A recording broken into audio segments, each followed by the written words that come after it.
سنقف دقيقة صمت احتراما لضحايا الزلزال وسنعلن عن موعد مباراة المغرب لاحقا.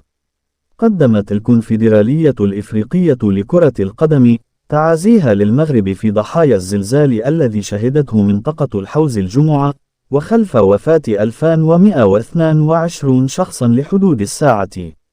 ونشر كاف بلاغا عبر موقعه الرسمي يعزي فيه المغرب وأسرى ضحايا الزلزال، معبرا عن حزنه ومواساته لهذا الحادث الأليم.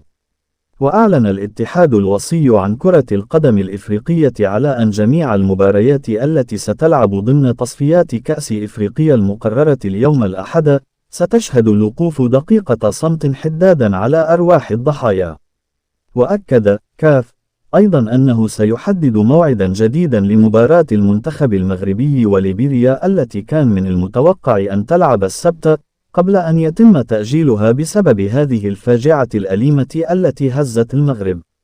وارتفعت حصيلة ضحايا الهزة الأرضية التي سجلت مساء يوم الجمعة وحدد مركزها بجماعة إيغل بإقليم الحوز إلى 2122 وفيات و2422